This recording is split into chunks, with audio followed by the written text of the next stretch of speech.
இன்னைக்கு நாம வித்தியாசமா மரவள்ளி கிழங்கு மாங்காய் வத்தல் கூட்டு தான் செய்ய போறோம். சூப்பரா இருக்க போகுது. ஸ்கிப் பண்ணாம முழுசா பாருங்க.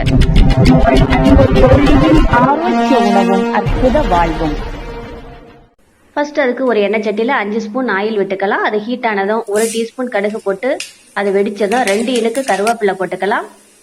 அந்த கருவேப்பிலை பொரிஞ்சதும் 4 மீடியம் சைஸ் வெங்காயத்தை நைஸா கட் பண்ணி போட்டு வதக்கி விடலாம். இது லைட்டா வதங்கும் போதே 4 பச்சை மிளகாயை கீறி போட்டு நல்லா வதக்கி விட்டுறலாம். இது நல்ல பொன்னிறமா வதங்கி வந்ததும் 1 இன்ச் அளவு இஞ்சி, ஒரு பெரிய முழு பூண்டு போட்டு நல்லா மசிச்சு அதுல போட்டுக்கலாம். இது நல்லா வதங்கினதும் ஒரு பெரிய தக்காளியை கட் பண்ணி போட்டு இதையும் நல்லா வதக்கி விட்டுறலாம். இது நல்லா வதங்கினதும் 1 டீஸ்பூன் மிளகாய் தூள், அதிகமாக காரமா இருக்கிறதுனால தான் நான் 1 டீஸ்பூன் போட்டிருக்கேன். ஒரு 1/4 டீஸ்பூன் மஞ்சள் தூள், 1/2 டீஸ்பூன் ஜீரகத்தூள், 1 டீஸ்பூன் சால்ட் இது போட்டுட்டு இதையும் நல்லா வதக்கி விட்டுறலாம். இது நல்லா வதங்கினதும் இதுல 1 டம்ளர் தண்ணி ஊத்திக்கலாம். தண்ணி ஊத்தி நல்லா மிக்ஸ் பண்ணி விட்டு இது நல்லா அந்த மசாலாலாம் திரிஞ்சு வர்ற அளவுக்கு கொதிக்க விட்டுறலாம். இங்க பாருங்க, நல்லா திரிஞ்சு வந்துருச்சு எல்லாமே. இப்ப இதுல நாம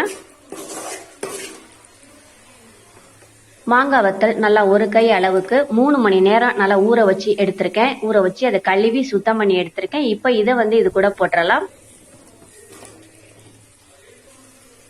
அடுத்ததா ஒரு பெரிய மரவள்ளி கிழங்கு நல்லா அரை வேக்காடா வேக வச்சு நல்லா சின்ன சின்னதா புட்டு அப்படி அதுல போட்டிருக்கேன். அடுத்ததா சாம்பார் வச்சிருக்கேன். இந்த சாம்பார்ல வேக வச்ச பருப்புல ஃபர்ஸ்ட்லயே நான் கொஞ்சம் எடுத்து வச்சுட்டேன். 2 புளிக்கரண்டி அளவு எடுத்திருக்கேன். இதையும் இது கூட சேர்த்துக்கலாம். அடுத்ததா இதுல ஒரு 1/2 லிட்டர் அளவு தண்ணி ஊத்திக்கலாம். தண்ணி ஊத்திட்டு இது எல்லாத்தையுமே நல்லா மிக்ஸ் பண்ணி விட்டுறலாம். இது நல்லா மிக்ஸ் பண்ணதும் மூடி போட்டு நல்லா வேக வைக்கலாம். பருப்பும் சேர்த்துருக்கிறதுனால அடி பிடிக்கும். அதனால அடிக்கடி இதை கிண்டி விட்டுக்கலாம்.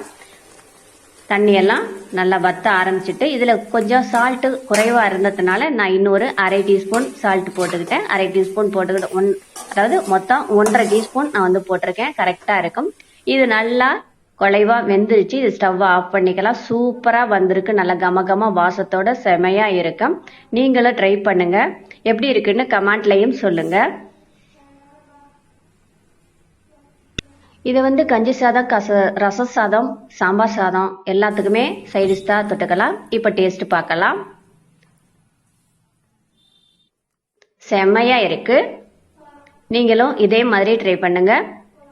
இந்த ஆரோக்கிய உணவு உங்களுக்கு பிடித்திருந்தால் லைக் பண்ணுங்க, ஷேர் பண்ணுங்க, சப்ஸ்கிரைப் பண்ணுங்க, மறக்காம பெல் ஐகானை கிளிக் பண்ணுங்க.